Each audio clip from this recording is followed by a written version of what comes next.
Down here in the Sunken Armory, it appears as though things will be coming full circle for us.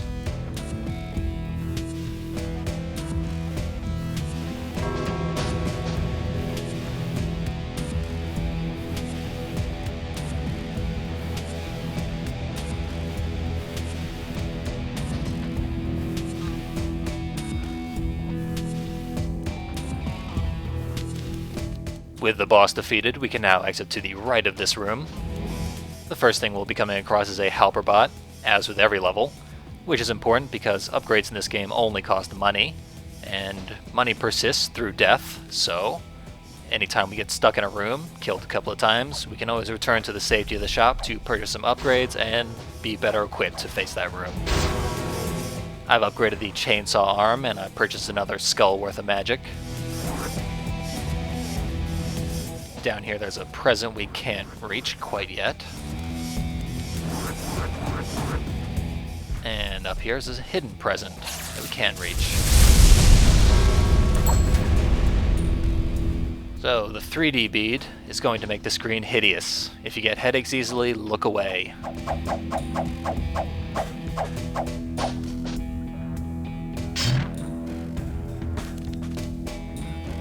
With 3D glasses, it could perhaps give some semblance of a 3D effect.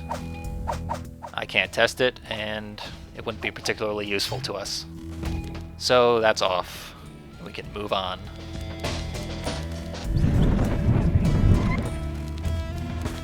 The familiar rumbling of an impending nightmare.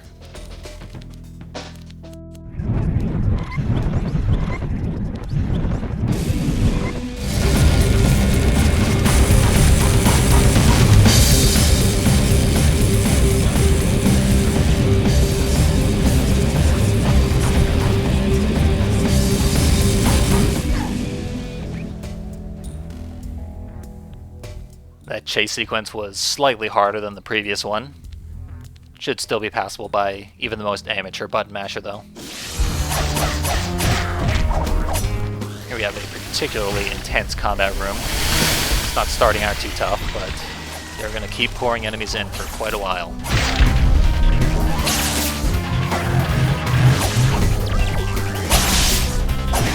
How each of these combat rooms basically works is there's a pool of a certain number of certain types of enemies, and they will spawn in random configurations. And we're just going to have to kill a certain amount. Sometimes they'll be separated up into waves, and enemies of separate types of waves can appear on screen simultaneously. That's important in the case of these gigantic cyborgs, because right now they're never going to put two of them in the same wave, so the random generator can't put two in the same room at the same time.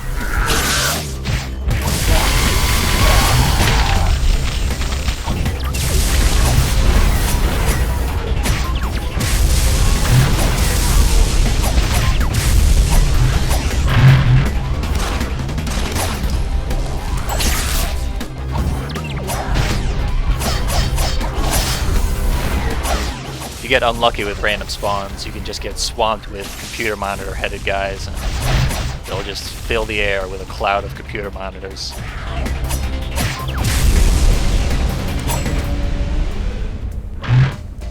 Handled that relatively easily. The reward is the painkiller, Yuki's final equipable weapon. It's almost like a cross between the Cloud Sword and the Kama. It's not quite the best of both worlds, but it is a very usable and very fun weapon.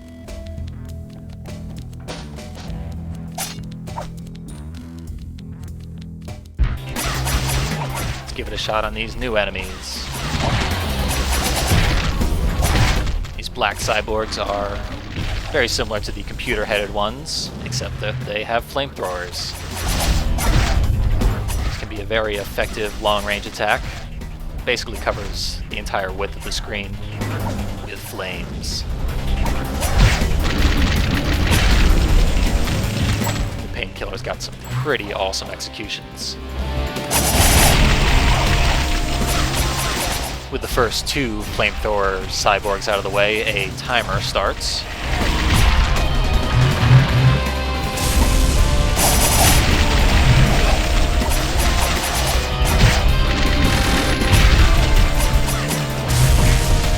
you get enough enemies on screen, it's sometimes not a bad idea to leave the flamethrower cyborgs alive because they can do a lot of collateral damage to their own guys.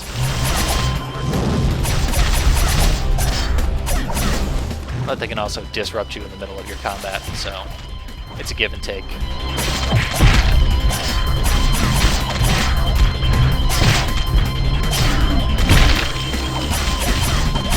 So that was the Painkiller's B attack.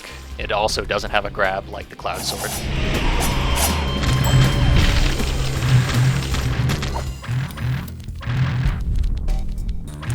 And we cleared them out with plenty of time to spare.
So we've met Chef, the man who resurrected and empowered the heartless corpse of the Dishwasher in the last game, much the same way Yuki was resurrected and empowered in the beginning of this game.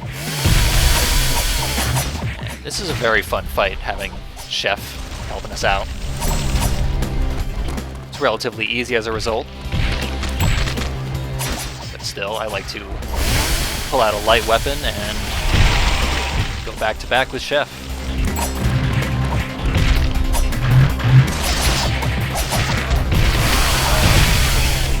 Got some instant execution moves like the backbreaker. He's also got a head stomp. And that headbutt will also be instantly fatal to anyone he grabs.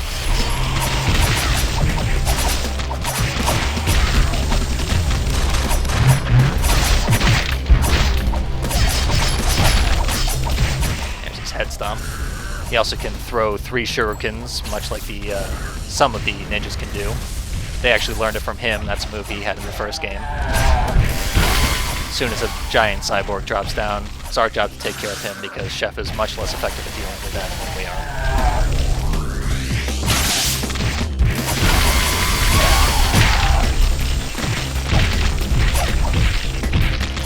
Get that little obstacle out of the way. Back to the fun.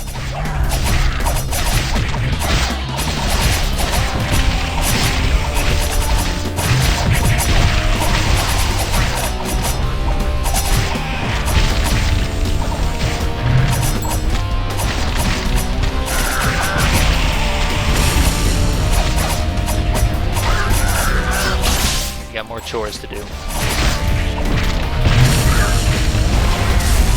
Chef will keep the little guys off our back while we're taking care of this guy.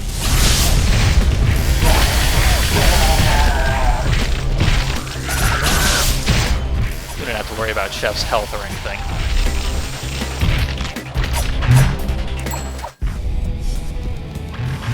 And now that everyone's dead, Chef simply disappears. In his place, we get a present. Vault key will allow us to progress through the level. Here's that present we saw a long time ago. It's got the rocket bead. It reduces the damage we take from rocket attacks. It's a little too specific and too defensive for my general playstyle.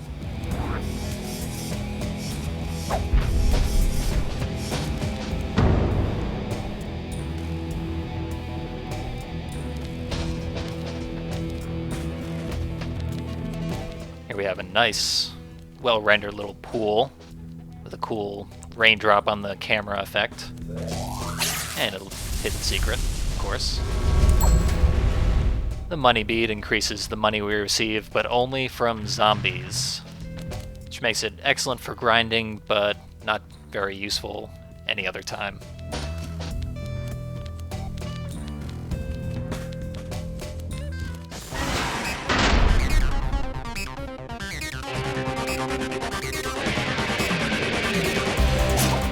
The Skeletank. Skeletank spends most of this fight running away from us, which makes it a very slow, very tedious battle, and also not very difficult. I do like the arena. It's the same as the last room, more or less, except a slightly different shape in the floor. It's a good example of how really excellent the environments in this game were. The first game, the environments looked frankly terrible. Really inconsistent and just slapped together. Whereas in this game, they consistently look very good.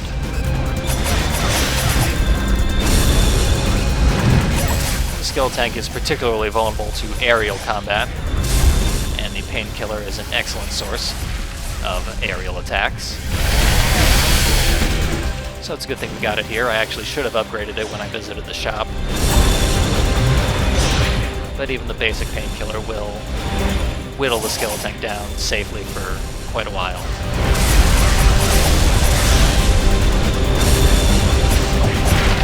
He summons little skull robots that chase us around. They have chainsaws instead of machine guns.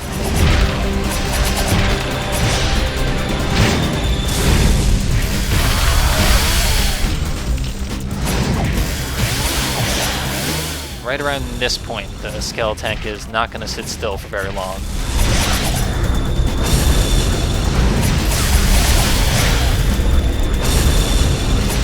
Yeah.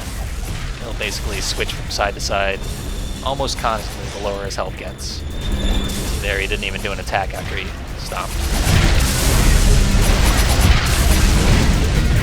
He'll do more attacks if you stay in front of him, but of course you're at risk of getting hit if you stay in front of him. Get that last little tiny sliver of health off. Gonna use our deadliest weapon. And that did it.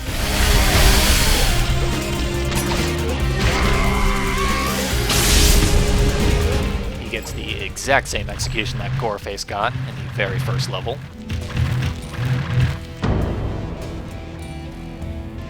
And that'll put an end to this level. It's a relatively simple one, but it's definitely got a lot of fun combat in it.